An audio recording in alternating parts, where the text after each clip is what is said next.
Oke, sahabat disabilitas dimanapun teman-teman berada, saya berdoa untuk saudara-saudara sekalian supaya tetap sehat, ya, diberkati Tuhan, diberkati pekerjaannya, aktivitas kesehariannya, rumah tangganya, dan yakin bahwa Tuhan menyertai kita. Ya, oke. Ada yang bertanya kepada saya terkait dengan tubuh punokawan. Ya, saya akan bicara terkait dengan tubuh semar. Apakah semar merupakan disabilitas? Oke, ya. Oke. Tokoh Semar dalam kasanah budaya Jawa merupakan figur yang unik.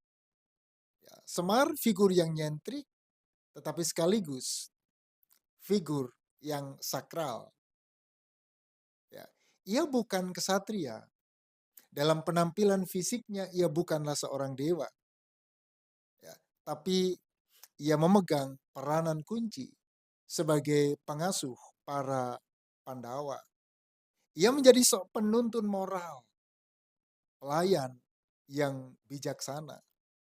Bahkan dalam cerita-cerita pewayangan yang biasa dilakonkan oleh dalang, ya, biasanya mereka mengisahkan adegan Semar dengan Petro, gitu ya, Gareng dan Bagong, ya, dan menempatkan Semar sebagai figur Romo, figur ayah, ya.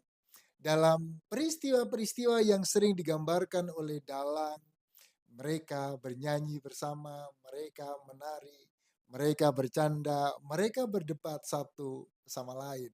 Ya. Tidak jarang dalam cerita itu mereka mengekspresikan rasa takutnya, tetapi mereka tidak pernah mempersoalkan status yang diterimanya. Tubuh Semar digambarkan tubuh yang gemuk, pendek, berperut buncit gitu ya, dadanya menonjol. Mungkin orang mengatakan menonjol seperti perempuan, bermuka tua, tapi suaranya muda dan berwibawa, berhidung pesek dan bermata sipit. Di tengah dominasi tubuh yang ideal dalam narasi pewayangan yang merayakan kekuatan dan kesempurnaan tubuh fisik, maka tubuh Semar justru menyimpang. Karenanya patut kita bertanya, apakah tubuh Semar dapat dikatakan sebagai tubuh disabilitas? Ya. Dalam perspektif budaya dominan, Semar memenuhi banyak kriteria tubuh yang disisihkan, tubuh yang dipinggirkan, ya, berbeda, tubuhnya tidak proporsional dan bahkan dianggap tidak elok. Namun dalam perspektif disabilitas kontemporer, terutama dalam kerangka teologi disabilitas, tubuh seperti Semar tidak dilihat dari fungsi dan estetikanya, melainkan dari peran, pengalaman, dan nilai kemanusiaannya.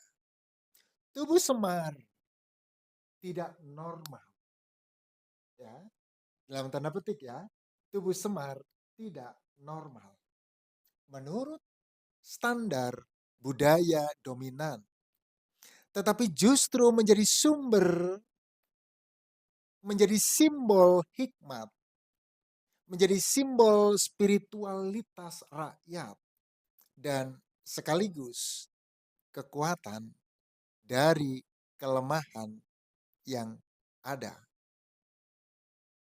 Kehadiran Semar menunjukkan bahwa makna tubuh tidak terletak pada bentuknya, melainkan pada bagaimana tubuh itu dimaknai dan dijalani. Ia hidup, hadir, dan bekerja dengan tubuh yang tidak sempurna. namun justru memiliki otoritas moral, kedalaman spiritual, dan daya transformasi sosial yang kuat. Ini mirip dengan apa yang ditekankan oleh teologi disabilitas, bahwa tubuh manusia dalam segala keberagamannya tetap merupakan citra Sang Khalik, citra Allah.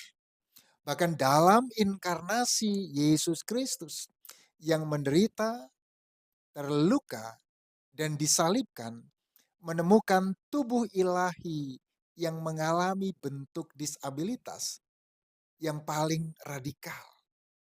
Tubuh yang dihina, tubuh yang ditusuk, tubuh yang terluka, tubuh yang ditinggalkan. Maka dalam terang ini, tubuh Semar bukan sekedar tubuh tidak ideal, ya, melainkan tubuh yang keramat. Ya. Pertanyaan seputar Semar tubuh disabilitas bukan sekedar label, tetapi sebuah ajakan untuk merefleksikan bagaimana budaya memperlakukan tubuh yang berbeda.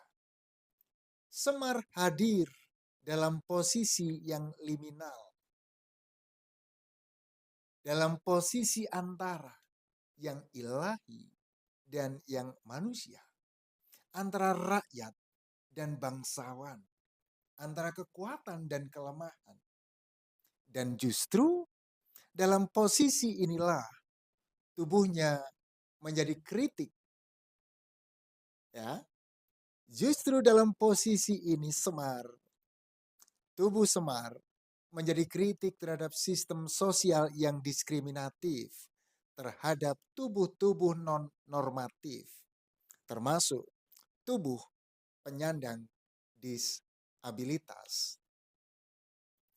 Word killer, ya, word killer dalam Javanese Shadow Plays Javanese Self mengingatkan pembaca bahwa Semar berada pada status sosial yang paling bawah dalam hierarki pewayangan, tetapi sangat kuat kedudukannya.